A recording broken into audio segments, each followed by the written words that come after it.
दोस्तों क्वेश्चन है परसेंटेज का, बहुत ही अच्छा क्वेश्चन है। क्वेश्चन है, एक सर्कस में टिकट की कीमत 50% बढ़ जाती है, आगंतुकों की संख्या 20% कम हो जाती है, तो आय पर प्रभाव में वृद्धि या कमी का पता लगाएं। तो इसमें कैसे लगाएंगे, शॉर्ट ट्रिक से करेंगे।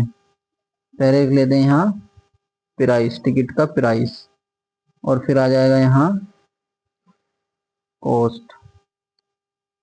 कॉस्ट या जो भी इसमें आगंतुकों की संख्या है ये आ जाएगी 20%। नीचे आ जाएगा प्रभाव क्या पड़ेगा एक्सपेंडिचर पे। तो यहाँ पे प्राइस हमारा 50% बढ़ गया, यानी 50% की फ्रैक्शन वैल्यू कितनी होती है, 1/2। यानी पहले 2 था तो अब हो गया 3, बढ़ गया ना, 2 से 3 हो गया। और यहाँ पे कह रहा है आगंतुकों की संख्या 20% कम हो जाती है, तो 20% की फ्रैक्शन वैल्यू होती है 1/5। कम हो जाती है यानी -5 से 1 कम हो जाती है, 4 हो जाती है, 5 से 4 हो जाती है। तो वह कह रहा है आय पर प्रभाव में वृद्धि या कमी का पता लगाएं। तो आय पर पहले पांच पांच लोग आ रहे थे देखने, तो 2 रुपए का टिकट था, 5 दूनी 10 रुपए की उसकी आय हो रही, मतलब 10 रुपए वो कमा रहा था। अब उसके प्राइस हो गया 3 रुपए टिकट का, और चार व्यक्ति आ रहे हैं देखने के लिए, 4 या 12 रुपए। तो पहले 10 कमा रहा था, अब कमा रहा है 12। कितना उस पर बढ़ गया, तो 2 रुपए बढ़ गए उसके। 10 से 12 हो गए कितने पे, 10 पे, गुणा 100 परसेंटेज के लिए। 1 0 से 1 0, 10 दूनी 20, 20%।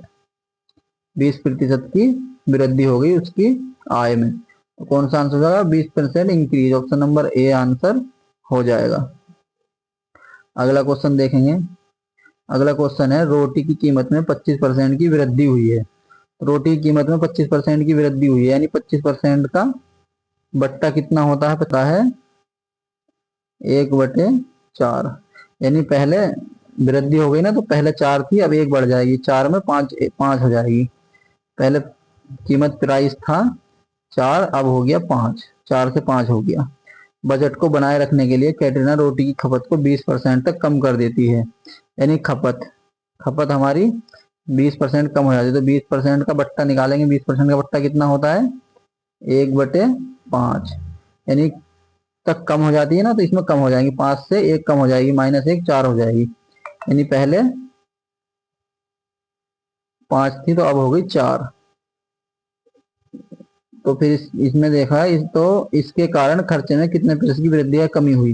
यानी पहले 4 की थी एक रोटी, अब 5 की है, और पहले 5 खा रही थी, अब 4 खा रही है, तो इनकी गुणा करेंगे, 5 चौक 20, और यहाँ भी 4 पंजे 20। यानी कि पहले भी 20 था और अब भी 20 है ना, तो उसके खर्चे में कमी हुई ना वृद्धि हुई। तो कितने की वृद्धि हुई, 0% की कमी, वृद्धि कुछ नहीं हुआ, 0%। यही हमारा आंसर हो जाएगा, ऑप्शन नंबर बी आंसर हो जाएगा।